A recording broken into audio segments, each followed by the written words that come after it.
سورہ واقعہ میں بھی فرمایا کہ اسی طرح کے آیات موجود ہیں کہ اللہ تعالیٰ نے یہ ساری چیزیں پیدا کی ہیں۔ الہ مع اللہ، کیا کوئی اور معبود بھی ہے اللہ کے ساتھ؟ ان سارے کاموں میں کوئی اور شریک ہے اللہ کا؟ بل ہم قوم یعدلون، بلکہ وہ تو ایسے لوگ ہیں جو سیدھی راہ سے ہٹ رہے ہیں، یا یہ کہ اس کی برابری کرتے ہیں۔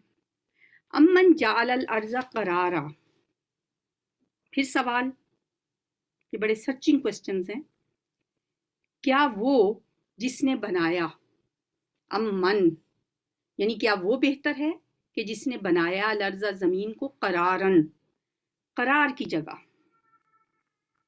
وجعل خلالہا اور اس نے بنائی خلالہا اس کے درمیان انہارن نہریں،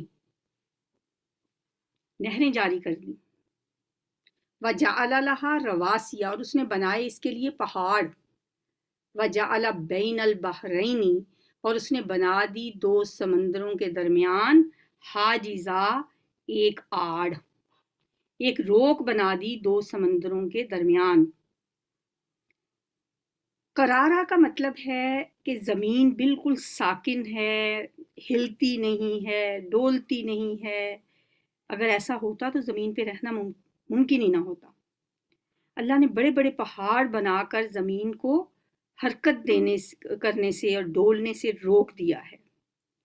یہ پہاڑ زمین پہ ایسے ہیں جیسے میخیں گاڑ دی گئی ہیں،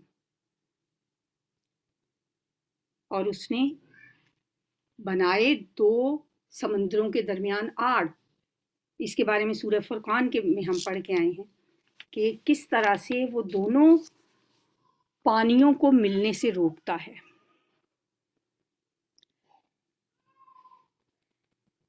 الہ مع اللہ، پھر سوال، کیا کوئی اور الہ ہے اللہ کے ساتھ؟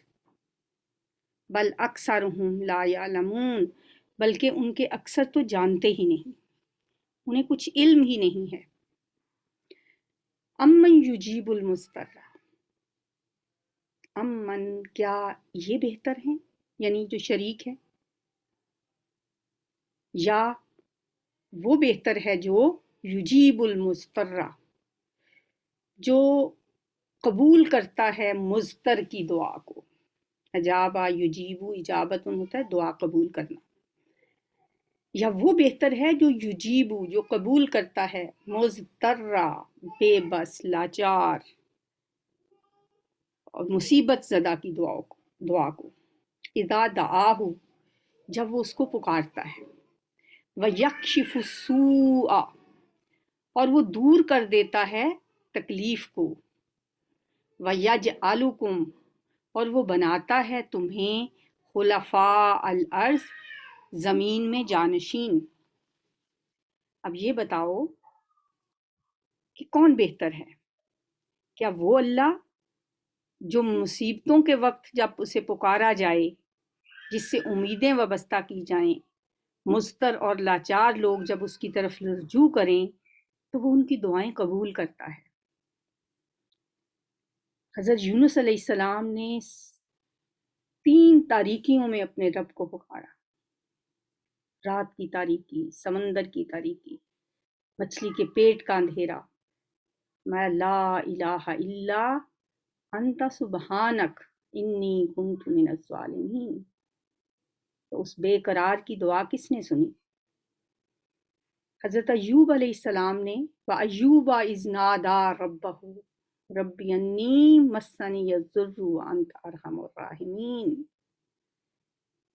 اس بے قرار دل کی پکار کس نے سنی؟ وَيَكْشِفُ السُّوءَ، وہ تکلیف کو دور کر دیتا ہے۔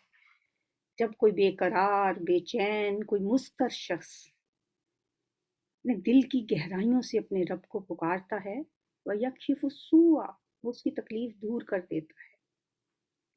پھر وَيَجْعَلُكُمْ خُلَفَاءَ الْأَرْضِ، وہ بناتا ہے تمہیں جانشین زمین میں، یعنی ایک امت کے بعد دوسری امت، ایک قوم کے بعد دوسری قوم، ایک نسل کے بعد دوسری نسل پیدا کرتا ہے۔ ورنہ اگر سب لوگوں کو ایک ہی وقت میں پیدا کر دیتا تو زمین تنگ ہو جاتی، معیشت میں دشواریاں پیش آتی۔ اس لیے اللہ تعالیٰ نے انسانوں کو یکے بعد دیگرے پیدا کیا، ایک کے بعد دوسرے کو اس کا جانشین بنایا۔ یہ بھی اس کی مہربانی ہے، اس کی رحمت ہے۔ الہ مع اللہ، پھر وہی سوال، کیا کوئی اور معبود ہے اللہ کے ساتھ؟ قلیلا ما تذکرون، بہت ہی کم نصیحت ہے جو تم قبول کرتے۔ قلیلا، بہت ہی تھوڑی نصیحت تم حاصل کرتے، عبرت نہیں پکڑتے۔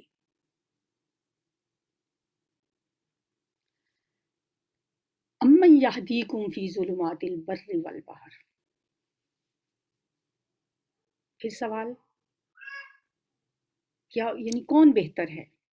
وہ جو ہدایت دیتا ہے تمہیں، رستہ دکھاتا ہے تمہیں، رہنمائی کرتا ہے تمہاری، فی ظلمات البر والبحر، خشکی اور سمندر کے اندھیروں میں، ومن یرسل الریاح، اور جو بھیجتا ہے ہواؤں کو، بشرم بین یدی رحمتہ، خوشخبری بنا کر اپنی رحمت سے پہلے، یعنی وہ جو تمہیں خشکی اور تری کی تاریکیوں میں راہ دکھاتا ہے، اور جو اپنی رحمت سے پہلے ہی خوشخبریاں دینے والی ہوائیں چلاتا ہے، وہ بہتر ہے۔ الہ مع اللہ، کیا کوئی اور معبود ہے اللہ کے ساتھ؟ تعالی، وہ بہت بلند ہے۔ تعالی اللہ، اللہ بہت بلند ہے، اما یشرکون، اس سے جو وہ شریک ٹھہراتے ہیں۔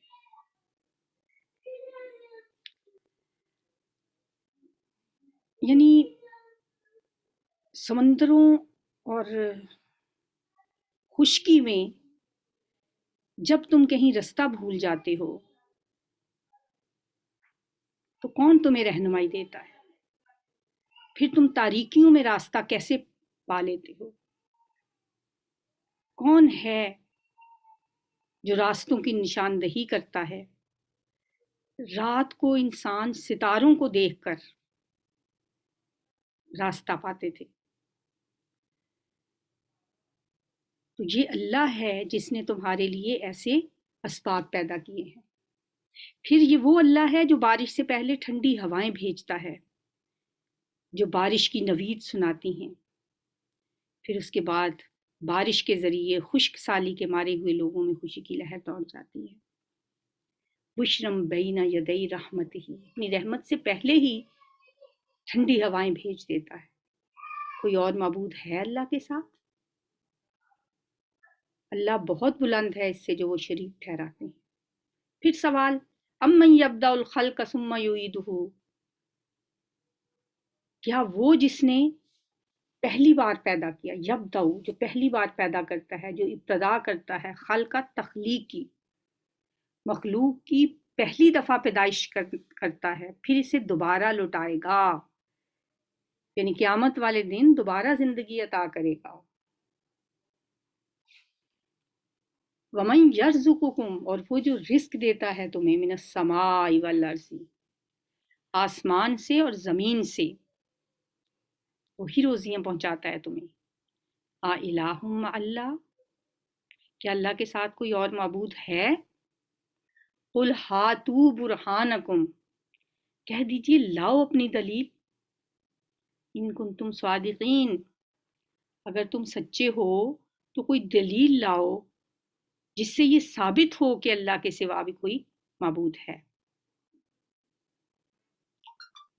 اس سارے کے اولین مخاطب تو اہل مکہ ہے، اور اس کے بعد پھر عام لوگ بھی۔ یہ سوال سب سے بھی ہے اور اہل مکہ سے بھی تھا۔ اہل مکہ ظاہر ہے وہ اللہ کی نفی نہیں کرتے تھے، اللہ کو معبود مانتے تھے، لیکن ایک معبود نہیں مانتے تھے، وہ اللہ کے ساتھ دوسروں کو شریک ٹھہراتے تھے۔ وہ کہتے تھے کہ اللہ تو ہے لیکن اللہ کے ساتھ اور بھی ہیں، لات، منات، حبل، عزا، یہ انہوں نے دیویاں اور دیوتا بنا رکھے تھے، اور وہ کہتے تھے کہ یہ ہمیں اللہ کے قریب کرتے ہیں، یہ ہمیں اللہ کے سامنے ہماری سفارش کریں گے، وہ انہیں سفارشی ٹھہراتے تھے، کہتے تھے ما نعبدہم الا لیقربونا الی اللہ زلفی، ہم تو بس ان کی عبادت اس لیے کرتے ہیں کہ یہ ہمیں اللہ کے قریب کر دیں گے۔ ان کا عقیدہ تھا کہ وہ اللہ کے لاڈلے ہیں، چہیتے ہیں اور مقربین ہیں، وہ اللہ کے ہاں ان کی سفارش کریں گے۔ ہاؤلائی شفعاؤنا عند اللہ، سورہ یونس میں، بس یہ ان کا شرک تھا۔ آج بھی ایسا ہی شرک ہے ہمارے اندر بھی، اللہ کو تو ہم سب مسلمان مانتے ہیں، لیکن اللہ کے ساتھ کچھ شخصیات کے بارے میں آج بھی لوگوں کے عقیدے یہی ہیں کہ وہ ہماری اللہ کے ہاں سفارش کریں گے، وہ ہمیں اللہ سے بچا لیں گے، وہ ہمیں اللہ کے قریب کرتے ہیں۔ تو اللہ فرما رہے ہیں قُلْ هَاتُوا بُرْهَانَكُمْ إِن كُنتُمْ صَادِقِينَ، اگر تم سچے ہو تو پھر اپنے اس دعوے کی کوئی دلیل لاؤ۔ قُلْ لَا يَعْلَمُ مَنْ فِي السَّمَاوَاتِ وَالْأَرْضِ، کہہ دیجئے نہیں جانتا کوئی بھی، من فی السماوات والارض، جو آسمانوں میں ہے اور جو زمین میں ہے، الغیبہ، غیب کی بات کو، الا اللہ، اللہ کے سوا، اللہ کے سوا زمین و آسمان میں غیب کی بات کو جاننے والا کوئی نہیں ہے۔ وما یشعرون، اور نہیں وہ شعور رکھتے، ایان یبعثون، کہ وہ کب اٹھائے جائیں گے۔ یعنی باقی چیزوں میں جیسے اللہ تعالیٰ کا کوئی مقابلہ نہیں، اللہ منفرد ہے، اسی طرح غیب کا علم جاننے میں بھی اللہ کا کوئی ثانی نہیں، اس کے سوا کوئی عالم الغیب نہیں۔ نبیوں اور رسولوں کو بھی اتنا ہی علم ہوتا ہے جتنا اللہ وحی کے ذریعے انہیں بتا دیتا ہے، اور جو علم کسی کے بتانے سے حاصل ہو وہ علم غیب نہیں ہوتا۔ عالم الغیب تو وہ ہے جو بغیر کسی واسطے کے ذاتی طور پر ہر چیز کا علم رکھتا ہے، ہر حقیقت سے باخبر ہے، چھپی چیزیں بھی اس کے دائرہ علم سے باہر نہیں، اور یہ صرف اور صرف اللہ کی صفت ہے، وہی عالم الغیب ہے، اس کے علاوہ پوری کائنات میں غیب کا علم کسی کو نہیں۔ حضرت عائشہ صدیقہ رضی اللہ تعالیٰ عنہ فرماتی ہیں کہ جو شخص یہ سمجھتا ہے کہ نبی صلی اللہ علیہ وسلم آئندہ کل کو پیش آنے والے حالات کا علم رکھتے ہیں، اس نے اللہ پر بہت بڑا جھوٹ باندھا، اس لیے کہ وہ تو فرما رہا ہے کہ آسمان و زمین میں غیب کا علم صرف اللہ کو ہے۔ حضرت قتادہ فرماتے ہیں کہ اللہ نے ستارے 3 مقصد کے لیے بنائے ہیں، آسمان کی زینت کے لیے، رہنمائی کا ذریعہ، اور شیطان کو سنگسار کرنا۔ لیکن اللہ کے احکام سے بے خبر لوگوں نے ان سے غیب کا علم حاصل کرنے کا ڈھونگ رچا لیا ہے۔ مثلا لوگ کہتے ہیں کہ فلاں ستارے کے وقت اگر نکاح کریں گے تو یہ ہوگا، فلاں ستارے کے وقت سفر کریں گے تو ایسا ایسا ہوگا، فلاں ستارے کے وقت جو پیدا ہوگا تو وہ اس طرح کا ہوگا۔ یہ سب جھوٹی باتیں ہیں، ان کے قیاسات جتنے بھی ہیں وہ غلط ہیں۔ ستاروں سے، پرندوں سے اور جانوروں سے غیب کا علم کس طرح حاصل ہو سکتا ہے؟ جبکہ اللہ کا فیصلہ تو یہ ہے کہ آسمان و زمین میں اللہ کے سوا کوئی غیب نہیں جانتا۔ اور آج کل جو ہم کہتے ہیں کہ آپ کا کون سا سٹار ہے، آپ کی عادتیں اس وجہ سے ایسی ہیں کہ آپ اس دن کو پیدا ہوئے ہیں، اس تاریخ کو پیدا ہوئے ہیں، یہ سب باتیں بھی غلط ہیں، ایسا بھی نہیں کہنا چاہیے۔ بل ادارا کا علم ہوں، بلکہ ختم ہو گیا ہے علم ہوں، ان کا علم فی الآخرتی، آخرت کے بارے میں، یعنی ان کا علم آخرت کے واقعہ ہونے کا وقت جاننے سے عاجز ہے، یا ان کا علم آخرت کے بارے میں برابر ہے۔ جیسے نبی صلی اللہ علیہ وسلم نے حضرت جبرائیل علیہ السلام کے سوال کے جواب میں فرمایا تھا، جبریل علیہ السلام نے پوچھا تھا نا کہ قیامت کب آئے گی، تو آپ نے فرمایا قیامت کے بارے میں مسئول انہا یعنی نبی صلی اللہ علیہ وسلم بھی سائل یعنی جبرائیل علیہ السلام سے زیادہ علم نہیں رکھتے، یعنی مجھے بھی اتنا ہی علم ہے قیامت کے بارے میں جتنا جبریل کو علم ہے، بلکہ ختم ہو گیا ہے ان کا علم آخرت کے بارے میں، بلکہ وہ فی شک منہا، وہ شک میں ہیں اس سے، بل ہم منہا امون، بلکہ وہ اس سے اندھے ہیں، یعنی وہ آخرت کے بارے میں شک میں ہیں، یعنی یہ اگر انسان کہے کہ میں تو جانتا ہوں کہ قیامت آئے گی، زبان سے کہہ دینے سے کیا فرق پڑتا ہے؟ جب اگر انسان کا عقیدہ پختہ ہو آخرت کے بارے میں تو وہ اس کی تیاری نہیں کرے گا، جبکہ اس دنیا میں رہتے ہوئے ہم اپنے کل کی کتنی فکر کرتے ہیں، ہر انسان اپنے کل کے لیے سوچتا ہے کہ کل کیا کھانا ہے، کل کے لیے کیا بچانا ہے، بچے بڑے ہو رہے ہیں، ان کے لیے کیسے اخراجات پورے کرنے ہیں، اس لیے کہ انہیں کل کے آنے پر پختہ یقین ہوتا ہے۔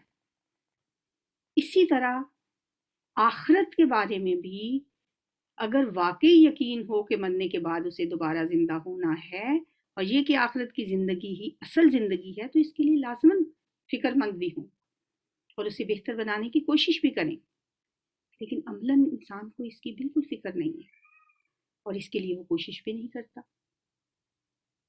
اگرچہ زبانی طور پر آخرت کا اقرار بھی کرتے ہیں، دوبارہ جی اٹھنے پر ایمان بھی رکھتے ہیں، لیکن عملاً اس کے منکر ہیں، عملاً آخرت کی زندگی سنوارنے یا قیامت کے دن حساب سے بچنے کی کوئی فکر نہیں۔ اس کا مطلب یہی ہے کہ انہیں اس کے بارے میں شک ہے، بل ہم فی شک منہا، بل ہم منہا امون، بلکہ وہ اس سے اندھے ہیں، وہ اس کی طرف سے اندھے ہو چکے ہیں، یعنی انہیں بالکل اس کا خیال ہی نہیں ہے۔ وقال الذین کفروا، اور کہا ان لوگوں نے جنہوں نے کفر کیا، اذا کنا ترابا، کیا جب ہو جائیں گے ہم، پھر یہ سوال ہے کیا اذا جب کنا ہم ہو جائیں گے، ترابا مٹی، وآباؤنا اور ہمارے آباء و اجداد بھی، انا لمخرجون، کیا بے شک ہم البتہ نکالے جانے والے، کیا جب ہم مر کے مٹی کے ساتھ مل کے مٹی ہو جائیں گے ہم بھی اور ہمارے آباء و اجداد بھی، تو کیا ہمیں دوبارہ نکالا جائے گا، کیا ہمیں دوبارہ زندہ کیا جائے گا؟ ایسا کیسے ممکن ہے؟ انہیں اس بات پہ یقین نہیں تھا کہ مرنے کے بعد جب ہماری ہڈیاں گل جائیں گی، جیسے سورت یاسین میں بھی آتا ہے اَإِذَا مِتْنَا وَكُنَّا تُرَابًا وَعِظَامًا أَإِنَّا لَمَبْعُوثُونَ، کیا جب ہم مر جائیں گے اور ہم مٹی ہو جائیں گے اور ہماری ہڈیاں گل سڑ جائیں گی، أَإِنَّا لَمَبْعُوثُونَ، کیا ہم دوبارہ اٹھائے جائیں گے، کیا ہمیں کوئی دوبارہ نکال کے کھڑا کرے گا؟ لقد وعدنا، البتہ تحقیق وعدہ کیا گیا ہے ہم سے، حاذا یہ، نحنو ہم سے، وآباؤنا اور ہمارے آباء و اجداد سے، من قبل اس سے پہلے، ان حاذا نہیں ہے یہ، الا مگر اساطیر الاولین، صرف اگلوں کے افسانے ہیں، یعنی اس میں کوئی حقیقت نہیں، یہ تو کچھ کہانیاں ہیں جو ہم پچھلے لوگوں سے سنتے چلے آ رہے ہیں۔ یعنی آخرت کے بارے میں اہل مکہ کا یقین اور ایمان بالکل نہیں تھا، اس لیے ہم دیکھتے ہیں کہ مکہ کے جو 13 سال ہیں، مکہ کے 13 سالوں میں جو مکی صورتیں ہیں وہ قرآن کا تقریباً 1/3 ہیں، یعنی 2/3، اگر 30 پاروں کے برابر 30 پاروں کا قرآن ہے تو 20 پاروں کے برابر قرآن جو ہے وہ مکہ میں نازل ہوا ہے۔ اور مکی صورتوں میں آپ دیکھیں کہ توحید، رسالت اور آخرت، ان تین عقائد پہ بہت شد و مد سے بات ہوئی ہے، کیونکہ اہل مکہ کے یہ عقیدے بہت کمزور تھے، اللہ کے ساتھ شریک ٹھہراتے تھے، نبی صلی اللہ علیہ وسلم کو رسول نہیں مانتے تھے اور آخرت پہ یقین نہیں رکھتے تھے۔ 13 سال ان کے عقیدے مضبوط کیے گئے، بنیادیں بنائی گئیں۔ مکی صورتوں میں ہمیں نماز، روزہ، حج، زکوٰۃ کوئی بات نہیں ایسی ملتی، بس توحید، رسالت، آخرت، ان عقیدوں پہ بات ہو رہی ہے، عقائد بنائے گئے ہیں۔ جیسے کوئی بلڈنگ بنائی جاتی ہے نا، پہلے اس کی بنیادیں مضبوط کی جاتی ہیں تاکہ وہ بلڈنگ مضبوط ہو، تو پھر ایک تناور اور مضبوط بلڈنگ کھڑی ہوتی ہے۔ اسی طرح درختوں کی بھی اگر جڑیں مضبوط ہوں تو پھر اس پہ بڑے بڑے درخت جو ہیں اگتے ہیں۔ اسی طرح نبی صلی اللہ علیہ وسلم نے اپنی 13 سالہ مکی زندگی میں اہل مکہ کے عقیدے مضبوط کیے۔ قرآن میں ان کی باتیں بھی بتائی جاتی ہیں کہ وہ کیا کہتے تھے، آپ ان سے کیا کہتے تھے۔ اب دیکھیں آج کے سبق میں صرف ان سے سوال کیے گئے ہیں کہ سوچو، غور کرو، فکر کرو، بتاؤ، ان سوالوں کے جواب تلاش کرو، کون پیدا کرتا ہے ان چیزوں کو؟ ظاہر ہے جس کے اندر تھوڑی سی بھی سمجھ، عقل، شعور ہوگا وہ ضرور غور کرے گا، سوچے گا۔ اللہ تعالیٰ سے دعا ہے کہ وہ ہمیں بھی قرآن میں تدبر، تفکر اور غور و فکر کرنے کی توفیق عطا فرمائے۔ یا رب لک الحمد کما ینبغی لجلال وجہک وعظیم سلطانک، اللہم صلی وسلم علی نبینا محمد، ربنا آتنا فی الدنیا حسنہ وفی الآخرۃ حسنہ وقنا عذاب النار، ربنا هب لنا من ازواجنا وذریاتنا قرۃ اعین واجعلنا للمتقین اماما، یا حی یا قیوم برحمتک نستغیث، اللہم اشف مرضانا ومرضى المسلمین، اذهب البأس رب الناس واشف انت الشافی لا شفاء الا شفاؤک شفاء لا یغادر سقما، اللہم انا نسألک الصحۃ والعفۃ والامانۃ وحسن الخلق والرضا بالقدر، اللہم اغفر لحینا ومیتنا وصغیرنا وکبیرنا وذکرنا وانثانا، اللہم من احییتہ منا فاحیہ علی الاسلام ومن توفیتہ منا فتوفہ علی الایمان، اللہم لا تحرمنا اجرہم ولا تذلنا بعدہم، اللہم اغفر لہم وارحمہم وعافہم واعف عنہم وأکرم نزلهم ووسع مدخلهم واغسلهم بالماء والثلج والبرد ونقهم من الخطايا كما نقيت الثوب الأبيض من الدنس وأبدلهم دارا خيرا من دارهم وأهلا خيرا من أهلهم وزوجا خيرا من زوجهم وأدخلهم الجنة وأعذهم من عذاب القبر ومن عذاب النار۔ یا اللہ ہماری دعائیں قبول فرما لے۔ یا اللہ رمضان کی رحمتیں، برکتیں، اس کے فیوز و برکات سے فیضیاب ہونے کی توفیق عطا فرما۔ یا اللہ نمازیں، روزے، عبادتیں، دعائیں سب قبول فرما لے۔ یا اللہ اپنا فضل فرما دے، اپنا رحم فرما دے۔ یا اللہ جس جس کے دل میں جو جو دعا ہے سب کی دعائیں قبول فرما دے۔ اللہ جس جس نے بھی دعا کے لیے کہا ہے سب کی دعائیں قبول فرما لے۔ یا اللہ میری طالبات، میرے تمام اساتذہ، میرے دوست، احباب، بہن بھائی، عزیز رشتہ دار، سب کو دین و دنیا کی بھلائیاں نصیب فرما۔ یا اللہ بے روزگاروں کو روزگار عطا فرما، بے اولادوں کو نیک اولاد عطا فرما۔ یا اللہ جو بیمار ہیں انہیں صحت کاملہ عطا فرما۔ یا اللہ ہمیں مرتے وقت کلمہ نصیب فرمانا، قبر کے عذاب سے بچانا، حشر کی وحشت سے بچانا۔ یا اللہ حضور پاک صلی اللہ علیہ وسلم کے حوض کوثر سے پانی نصیب فرمانا۔ یا اللہ پل صراط سے پار گزار دینا، جنت الفردوس عطا کرنا۔ یا اللہ بغیر حساب کے بخش دینا، یا اللہ تو ہم سے راضی ہو جانا، یا اللہ ہم سے راضی ہو جانا۔